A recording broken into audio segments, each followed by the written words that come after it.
Cet événement a commencé par une prière du début et poursuit son chemin par l'intervention de plusieurs hommes de Dieu qui ont développé de différents thèmes qui ont édifié plusieurs. La Bible voulait nous enseigner. D'abord, un enfant de Dieu, c'est quelqu'un qui est séparé du monde. Il doit savoir qu'il n'est pas comme les autres. Et sa vie doit être exemplaire. Il ne doit pas vivre en désordre. Sa vie doit être une vie disciplinée, ordonnée, structurée, orientée. Alléluia. Amen. Un enfant de Dieu. Qu'est-ce que nous appelons enfant de Dieu? Un enfant de Dieu doit savoir ou bien doit se rendre compte que Jésus est venu le remplacer. Et lui, il remplace Jésus. Jésus est venu mourir à la croix à cause de notre péché. Il a pris nos iniquités, nos transgressions, pour que nous soyons justes, pour que nous soyons justifiés. Si un enfant de Dieu ne reconnaît pas qu'il est justifié, il n'est pas encore né de nouveau. Et les scorpions, et sur toute la puissance de l'ennemi, et rien ne pourra vous nuire. Alléluia. Est-ce qu'il y a un homme ou une femme de Dieu ce matin? Que ce sont les serviteurs, les servants de l'État qui sont en grande majorité. D'aucuns de ces termes ont bouleversé la vie de certains conférenciers. Parmi ces termes, à l'école de l'Esprit Saint, dirigée par le pasteur Aouba du Togo, et renouvelez votre intelligence, enseignée par le pasteur Zounon Godefroy du Bénin. C'est des réalités de la vie. Si vous êtes assis ici et que vous n'avez pas un père spirituel, vous n'avez pas la chance de revenir votre intelligence avant que Dieu ne vous rappelle. Vous n'êtes pas certainement dans l'enfer comme on le dit. Alléluia. Appelez Dieu pour qu'il vous donne l'humilité, pour que vous puissiez être humble, pour que là où vous êtes, un homme de Dieu puisse vous détecter. Ce n'est pas faire l'espièglerie. Un aigle, il connaît un aiglon. Un aigle connaît l'aiglon. Il sait ses défauts. Il sait, comment dire, ses bons côtés. Quand vous êtes en présence d'un homme de Dieu, est-ce que vous voulez jouer de lui?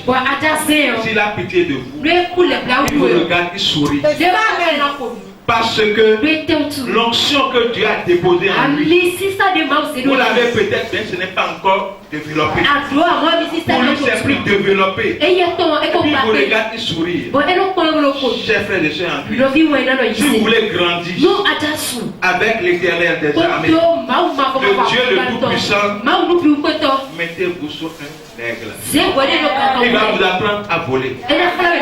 Il va vous montrer des moments difficiles. Vous allez croire que il est en train de vous faire souffrir devant lui. Ne cherchez pas à vous positionner. Dieu va l'aider lui là. Même s'il a des défauts, comme le dépôt est déjà en lui, l'Éternel même que vous connaissez, le Dieu que vous suppliez, le Dieu à qui vous demandez pardon, le Dieu le plus suprême, que vous savez que lui, le Dieu suprême, il va vous humilier. Si vous avez la chance, vous serez encore en vie. Respectez l'aigle. Respectez l'aigle, respectez l'aigle de Dieu. L'aigle de Dieu, vous devez le respecter. Ça va dans le renouvellement de l'esprit. Ça va dans le renouvellement de l'intelligence. Comme le livre de Romains 12, verset 2. L'a dit. La parole l'a dit. Et que le prophète a su exploiter. Renouvelez votre intelligence. Viens apprendre d'avoir la volonté en première position. La volonté vous donne la capacité de choisir. Alléluia. Amen. Vous revenez aux émotions. Quand vous voulez changer votre intelligence, renouveler cette intelligence pour être conforme à la volonté de Dieu. Vous devez reprendre vos émotions en amour. Vous devez aimer Dieu, rien que Dieu. Aimer Dieu et aimer votre prochain. Alléluia. Amen. Comme il me plaît de le dire souvent, Dieu est un, mais divisé en deux. En deux, pourquoi? Depuis qu'il a créé l'homme, il a mis en homme son esprit. En ce jour-là, Dieu même sait qu'il est devenu deux. Il a épousé.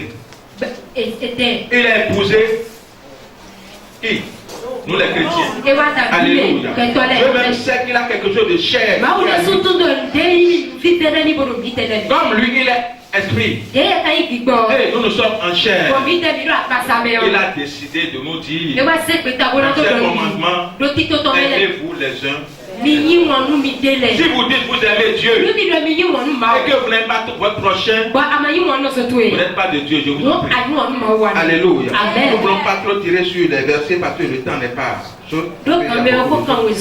Voilà. Donc, vous prenez la volonté, l'émotion et l'intelligence. L'intelligence en troisième position vous permet d'avoir une pensée positive. Cette pensée positive est guidée par l'Esprit Saint. Alléluia. Amen. Quand l'Esprit Saint vous guide, vous croissez dans le Seigneur. Vous devenez une nouvelle personne. Vous n'êtes plus la même personne qu'on connaissait.